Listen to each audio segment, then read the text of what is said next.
хотел проговорить вначале, что мы договорились, не обсуждаем темы политики и темы СВО в целом. За время моего ухода из Государственной Думы я закончила дипломатическую академию, магистратуру, международную безопасность. Я прошла обучение там на различных иных курсах, ну и параллельно вот в настоящее время готовлю материалы для написания диссертации по этнографической теме. Это философия культуры, традиций, в частности, которые были у нас на территории Крымского полуострова. А в Крыму, поверьте, это кладезь культуры и традиций. Скифы, сарматы, кельты, скандинавы, славяне и очень-очень много всего интересного, то, о чем хотелось бы побольше узнать, и как-то это воспроизвести вот в нашем современном мире. Ну, к примеру, есть этнографическая народная какая-то одежда, платья, сарафаны женские, ну, с женской тематики. Эти женские платья, сарафаны, их можно каким-то образом сплести с современной нитью реальности и такую красоту новую создать, которая будет модна здесь. Что-то создавать свое, вот наше. Не брать это откуда-то. Не брать уже готовое, а создавать и создавать на базе прошлого. Восстановить и сделать модным что-то свое. Причем свое общее, потому что кельто-скифы, западные и восточные кельты, это одна группа, этнографическая группа, этническая группа, но они были поделены территориально. И по сути, почему везде наше скифское золото ценится? Да потому что это общая культура. Это культурная ценность, которая говорит о едином культурном коде. Вот Украина, к примеру, там, либо кто-то, где-то кто-то может сказать, мы совершенно разные люди. Нет, мы не разные люди, потому что даже предметный носитель, даже те браслеты, и те серьги, и те короны, и та культурная ценность, которая была, которую достали из крымской земли, она подтверждает то, что это единая общая ценность для всех нас. Это наше общее.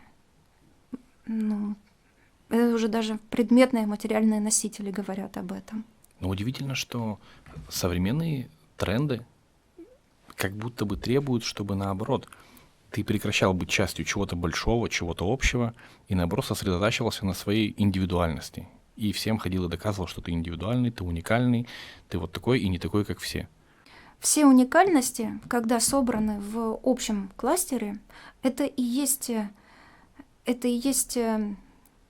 искусство. Искусство объединять, не уничтожать. Не делать под трафаретку всех октябрятами, пионерами, комсомольцами. Нет. Уникальность сохранять, но в общности. Потому что мы носители своей уникальной культуры. Каждый человек. У каждого человека есть своя история своего рода. И вот эта история рода и помогает, и делает человека тем сильным, если он это ценит, и если ему это надо.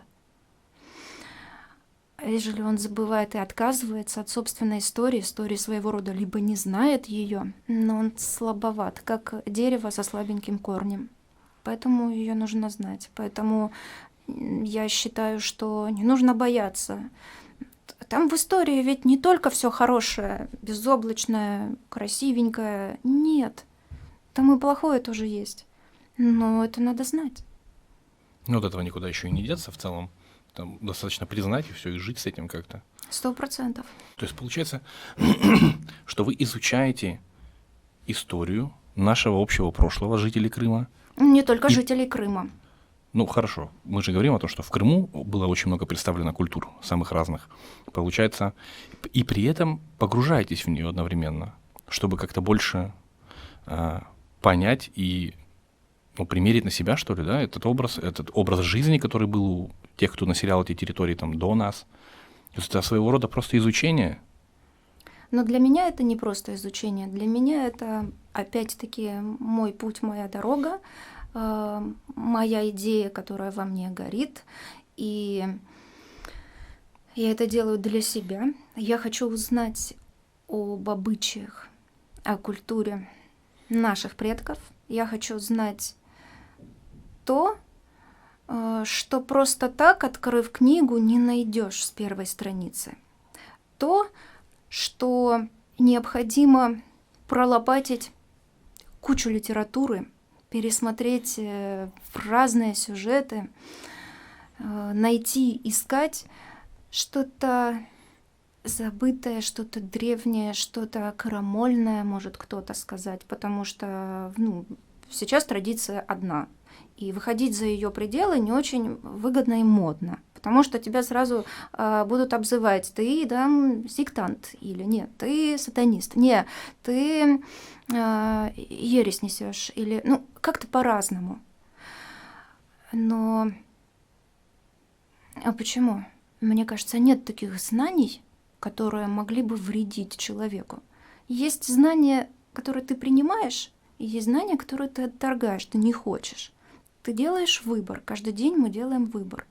И вот при получении определенного рода информации мы тоже делаем выбор. А информацию получить можно каждому человеку, если на то будет его желание. У меня есть на это желание. Я хочу знать про своих предков.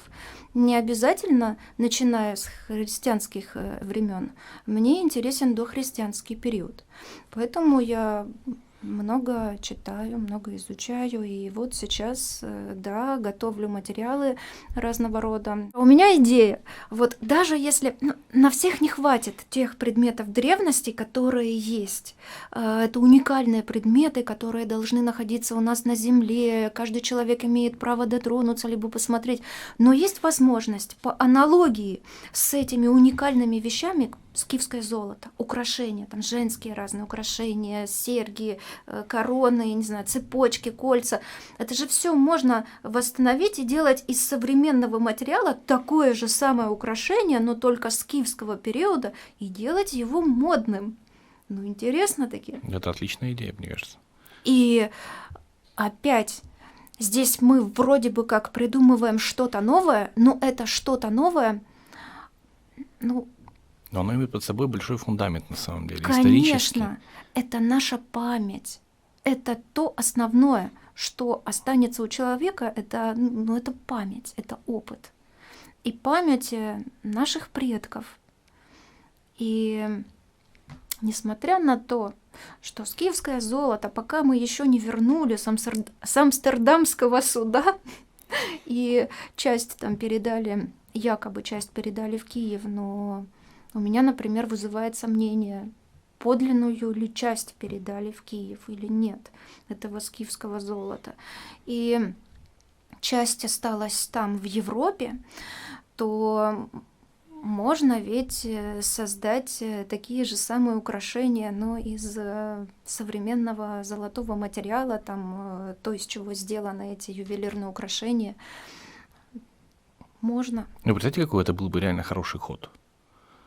Вот в плане обычного пиара даже, что золото не у нас, оно украдено с территории Крыма, при этом крымчане создают то, о чем вы говорите, аналоги, и могут их продавать, носить. А знаете, какой это будет еще ход?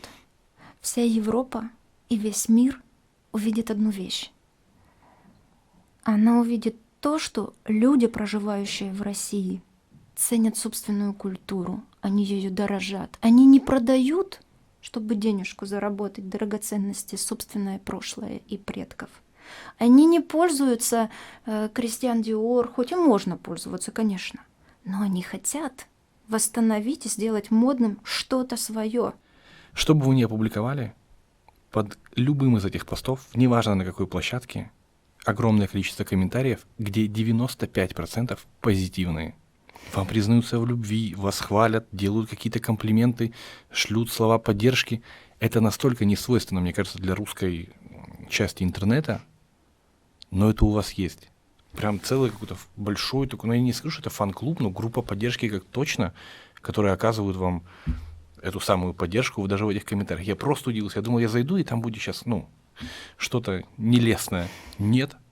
Просто какой-то, розарий. Прям приятно находиться в этих комментариях. Самому хочется оставить что-то приятное и позитивное. Вы как оцениваете это? Слушайте, я этим очень горжусь, я ценю и берегу внимание людей. Мне это очень важно, потому что в какой-то момент, когда ты, требуешь себе какую-то поддержку, и вдруг на фоне всей борьбы, на фоне всяких неурядиц, на фоне всего-всего, вдруг ты читаешь, либо видишь совершенно чужого человека, которого ты не знаешь. Но он пишет тебе вот хорошее, это такая поддержка, это такой мощный инструмент, это та самая надежда, о которой я и говорю. Эти люди даже не представляют себе, как они мне помогают, и я им так благодарна. Спасибо, Наталья Владимировна. Это конец. Спасибо. Я вам книгу подарю, можно? Да, с огромным удовольствием. Да, «Мысли вслух» скандальная. Ее кто-то просил признать экстремистской. Но это, конечно, они погорячились, потому что здесь философские труды.